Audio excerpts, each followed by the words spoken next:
Hello, আসসালামু আলাইকুম। রাজকুমারী ফ্যাশন বিডি থেকে সবাইকে স্বাগতম। কেমন আছেন আপনারা? নিশ্চয়ই ভালো আছেন আল্লাহর রহমতে। আমিও ভালো আছি।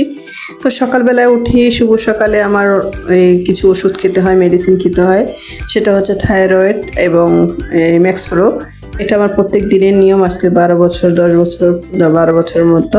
তো এই যে খাচ্ছি, তারপরে হচ্ছে আমার সকালবেলার রুটিন কাজ শুরু হয়ে গেল। থালাবাটি অনেকগুলো জমেছিল, কি করবে, এই যে নিজেরই করা লাগে, তাই সব দিকে খেয়াল রাখতে হয়। বাসায় এই রান্না বান্না, কোটাকাটি, তারপরে ধোয়া, এরপর হচ্ছে বাচ্চাদের স্কুলে যাওয়া, সব কিছু নিয়ে মানে দৌড়াতে হয় সারাক্ষণ। তারপর তো দোকান আছে, সেখানে যেতে হয়। এই মঠবাড়ির আশেপাশে যারা আছেন সবাই একটু রাজকুমারী ফ্যাশন থেকে ঘুরে যাবেন, কেমন লাগে দেখবেন। তো পরিচিত হব আমরা, আশেপাশে যারা আছেন তারা আসবেন, নিশ্চয়ই ভালো লাগবে আপনাদের। তো নতুন দোকান তো চিনি না আমি, এদিকে অনেক মানুষ জানেই না যে নিউ মার্কেটের দোকান আছে। তো যারা আশেপাশে আছেন মঠবাড়ি, অবশ্যই আসবেন, এসে ঘুরে যাবেন, বেরিয়ে যাবেন। আমাদের বাসা আসলে আরও খুশি হব। তো পরিচয় হওয়াটা তো এত সহজ কথা না, মানুষের সাথে মিশতে হয়, জানতে হয়, বুঝতে হয়। তো আসবেন সবাই, আমার দাওয়াত রইল আমাদের বাসায়। তো এই যে আমার দোয়া হয়ে গেল, এর ভিতরে খালা আসলো, তাকে আমি চিংড়ি মাছ করতে দিলাম। এখানে 1 কেজির মতো মাছ করলো। তো এই যে 1 কেজির মাছ, এই মাছটা আমি এখন প্যাকেট করব। প্রত্যেক দিনে যে কতটুকু লাগে সেই কতটুকু আমি একটা পলিথিনে আমি এগুলো পোটলা করে রাখবো, যেন আমি যখনই লাগে নামিয়ে রান্না করলেই হবে। সব ধোয়া একদম প্রসেসিং শেষ করা। তো এইভাবে করে আমি প্যাকেট করে রাখবো, যে প্রত্যেকদিন 1-2টা তরকারি যাই রান্না করুক না কেন এইটাই দিয়ে নেব, শেষ করে নেব। এই যে আমার হয়ে গেছে প্রায়, এখন আমি এগুলো ডিপ ফ্রিজে রাখবো। তো এই যে প্রসেসিং আপনারা এরকম করে রাখবেন, তাহলে দেখবেন সহজ হবে কাজ। তো এই যে আমার মেয়ের নাস্তা রেডি করছি, ছোটো মেয়ের এই ব্রেড ভাজবো। তো 2টা ডিম একটু চিনি দিয়ে নিচ্ছি, একটু মিষ্টি না হলে বাচ্চারা খেতে চায় না। তো এইটা ফাটিয়ে নিচ্ছি ভালো করে, তারপরে আমি ভেজে নেব। তো আপনার বাচ্চাদের এরকম খাওয়াবেন, এটা অনেক পুষ্টি, ডিমও পাওয়া যায়, প্লাস পেটটাও ভরে, ব্রেডটাও খাওয়া হয়।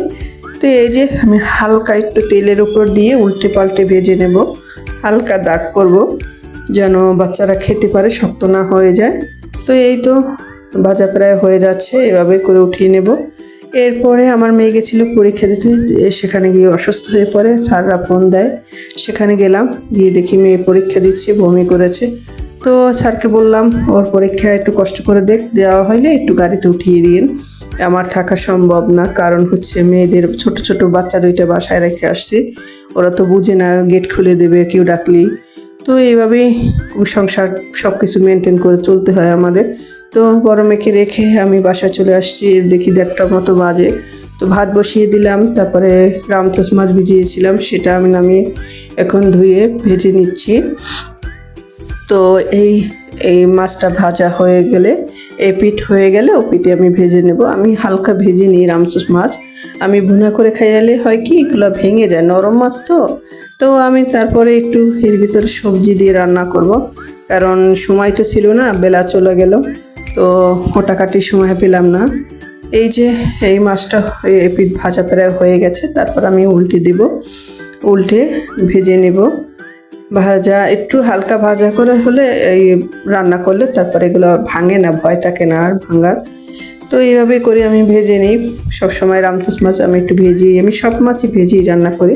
তো এই যে উল্টে দিলাম, এখন এই পিঠটা হয়ে গেলে তারপরে আমি সবজি কাটবো। তো এই যে প্রায় হয়ে গেছে, এখন আমি সবজি কেটে নেব। আমি আজকে কাঁকরোল নেব 2টা, অল্প একটু সবজি দেব, আর আলু নেব 2-3টা। যে আমার মাছ ভাজা হয়ে গেছে, নামিয়ে নিয়ে আমি তরকারিটা কেটে নেব। তো এই যে আমি তাড়াতাড়ি করে কেটে নিচ্ছি কাঁকরোল। আপনারা হয়তো মঠবাড়িয়া যারা আছেন সবাই জানেন, এটা কাহই আনাজ কয় কেউ, আমরা বলি কাঁকরোল। যাই হোক, এই যে কেটে নিচ্ছি পাতলা পাতলা করে। তো নরম বিচি, এগুলো ফালাতে হবে না, যদি ফালান লাগে খাওয়ার সময় ফেলে দিলেই হয়, বাচ্চারা খেতে চায় না বিচি। তো সময় থাকলে আমি ফেলে দিতাম, তো সময় ছিল না, খাওয়ার সময় ফেলে দিয়েছিলাম। তো এইভাবেই করি, আমি আলু কেটে নিচ্ছি। এইটা দিয়ে আজকে দুপুরের খাবার হবে, কারণ সময় ছিল না, 2-3টে বেজে যাচ্ছে, মেয়েদের গোসল করাতে হবে ছোট 2টাকে, তারপর হচ্ছে খাওয়াতে হবে, এরপরে হচ্ছে আমার গোসল, আমার কাজ। একটা বাসায় একজন মানুষ যদি থাকে তাদের প্রতিনিয়ত সারাদিন অনেক কাজ করতে হয় আমাদের। সারাদিনটা চলে যায় শুধু কাজ করতে করতে, কোথায় যে সময় চলে যায় খুঁজে পাই না সময়। নিজের জন্য একটু সময় থাকে না, শুধু বাচ্চা, সংসার, দোকান, এটা নিয়ে নিজে আর সময় দিতে পারি না। নিজে প্রায় রাত্রে হলে একদম অসুস্থ হয়ে যাই। যাই হোক, এই যে পেঁয়াজ দিয়ে দিচ্ছি, বুনে নেব এখন এটা ভেজে, তারপরে আমি পানি দিব আদা রসুন দিয়ে। এই যে ভেজে নিচ্ছি। আপনাদের কার কার সংসারে এত ঝামেলা পোহাতে হয় একটু কমেন্ট করে জানাবেন।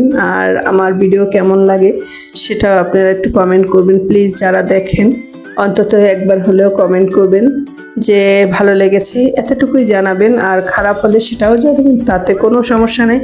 মানুষ মাত্রায় ভুল করে, মানুষের ভুল হতেই পারে। আর আমি নতুনদের তো একটু ভুল ত্রুটি থাকবেই, কারণ মানুষের অভিজ্ঞতা হতে হইলে অনেক বছর সময় লাগে, কিন্তু আমার সেই অভিজ্ঞতা নেই। ভিডিও করা এবং এডিট করা অনেক কিছু আমি কাঁচা, এখনও আমি সেই পাকাপোক্ত হইনি। তো তারপর চেষ্টা করছি সামনের দিক এগোনোর জন্য। বাচ্চাদের নিয়ে, সংসার নিয়ে, দোকান নিয়ে ব্যস্ত থাকতে হয়, তার মাঝে এডিটিং করতে হয়, অনেক কষ্ট করতে হয়, আমাকে পরিশ্রম করতে হয়, কারণ বাঁচতে হলে কষ্ট করতে হবে। কষ্ট করলে আল্লাহ কষ্ট মিলায়। এর জন্যই নেমেছি এই পথে যে সৎভাবে করব, সৎভাবে সব কিছু করলে আল্লাহ তার একটা ফল দিবি। তো সৎভাবে না করলে আপনাকে আল্লাহ কিভাবে দিবে বলেন? চেষ্টা তো করতে হবে। মানুষ মাত্রাই আল্লাহ কষ্ট দিবে, আবার কষ্ট সহ্য করতে হবে। কষ্ট আমাদের গায়ে মানিয়ে নিতে হবে, বুঝিয়ে নিতে হবে যে না আমরা এটা পারবো, আমাদের কনফিডেন্সটা বাড়িয়ে নিতে হবে। তো এই যে আমার তরকারি প্রায় নেড়ে চেড়ে মিশিয়ে দিয়েছি, এখন আস্তে আস্তে বুনে নেব। যখন একটু তেল বেরিয়ে আসবে তখন পানি দিয়ে মাছটা দিয়ে দেব। তো এই যে ভাজতে ভাজতে ভাজাও হয়ে গেল, প্রায় বোনা হয়ে গেছে। এখন আমি এরকম একটু কষিয়ে নিলে হয় কি গ্রানটা ভালো হয়, আর 80% আলু সেদ্ধ হয়ে যায়, তরকারি সেদ্ধ হয়ে যায়, যে সবজি দিয়েই রান্না করেন না কেন। তো এই যে প্রায় হয়ে গেছে, এখন উল্টে পাল্টে আমি পানি দিয়ে দেব পরিমাণ মতো। তো এই যে আর একটু ভাজতে হবে, ভেজেই আমি পানি দিয়ে দেবো পরিমাণ মতো। এই যে হয়ে গেছে ভাজা, এখন আমি পানি দিয়ে দিচ্ছি, অল্প পানি দেবো। এটা বেশি ঝোল রাখবো না, কারণ রামসাস মাছে বেশি ঝোল রাখতে নেই। তো এই যে আমার হয়ে গেছে। সবাই ভালো থাকবেন, সুস্থ থাকবেন, সুন্দর থাকবেন, আমার জন্য দোয়া করবেন। এই যে প্রায় 1:30টার মতো বেজে গেছে, আমার মেয়েদের এখন একটু খাবারের টাইম হয়ে গেছে, নাস্তা দেবো, একটু আম কেটে দেবো, সেটা খাওয়াবো। এটা দেখতে দেখতে আমরা আল্লাহ হাফেজ বলি। সবাই ভালো থাকবেন, আমার জন্য দোয়া